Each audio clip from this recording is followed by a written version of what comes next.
Welcome to Trinity in the Old Testament, a misconception explored. Often, the doctrine of the Trinity is viewed as a purely New Testament revelation. However, this exploration challenges that notion by delving into the Old Testament scriptures.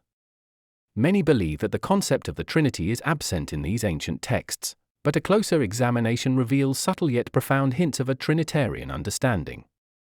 Join us as we journey through the Old Testament, uncovering scriptures that have sparked theological debate and offered glimpses into the complex nature of God, as understood in Christian theology. Traces of the Trinity in the Old Testament. The Old Testament, while not explicitly mentioning the Trinity, contains verses that theologians have interpreted as early indications of this concept. A notable example is found in Genesis 1 verse 26, where God says, "Let us make mankind in our image, in our likeness." This plural language sparks curiosity about the nature of God's being. Another intriguing instance is in Isaiah 6 verse 8, where the Lord speaks, "Whom shall I send, and who will go for us?" These plural pronouns have been viewed as suggesting a complex unity within God. These passages, along with others, form a tapestry of hints that later Christian theologians and scholars have connected to the concept of the Trinity. The Old Testament's portrayal of God often involves a dialogical nature, indicating a multipersonal aspect of God that aligns with the Trinitarian doctrine developed in later Christian theology. Theological interpretations. The interpretation of the Trinity in the Old Testament is not straightforward and has been the subject of much theological debate. Theologians point to the concept of progressive revelation, which suggests that the understanding of God's nature was gradually revealed over time, culminating in the New Testament's clearer depiction of the Trinity. This perspective maintains that the Old Testament hints at the Trinity, but its full revelation was reserved for the New Testament era. Scholars like Augustine and Thomas Aquinas have explored these Old Testament passages, arguing that they are subtle yet intentional indications of a Trinitarian God. Augustine, for instance, interpreted the chus in Genesis as a conversation within the Godhead, while Aquinas saw it as indicative of the plurality of persons in God. These interpretations are underpinned by a belief in the consistency and continuity of God's revelation throughout the Bible.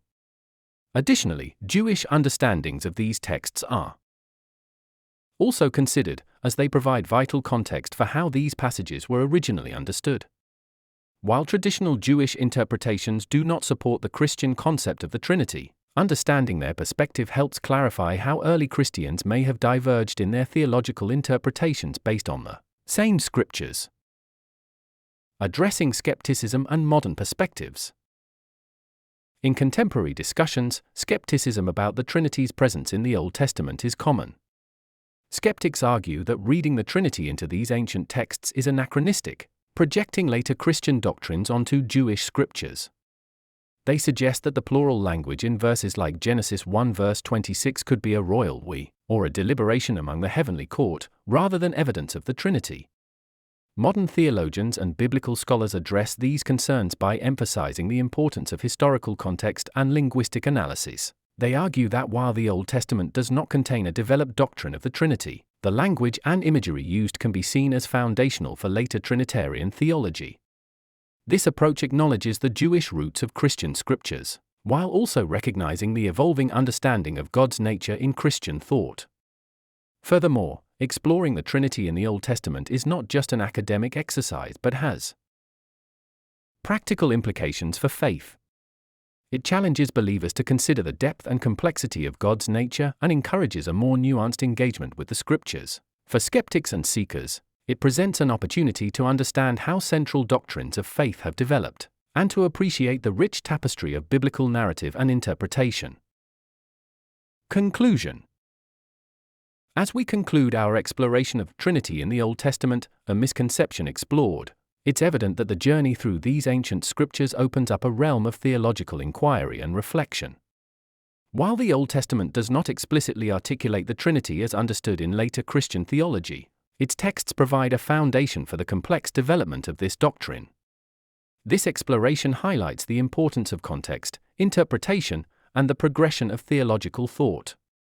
Whether one views these passages as early hints of the Trinity or as evolving understandings of God, they undeniably contribute to a richer and more profound grasp of Christian faith and history.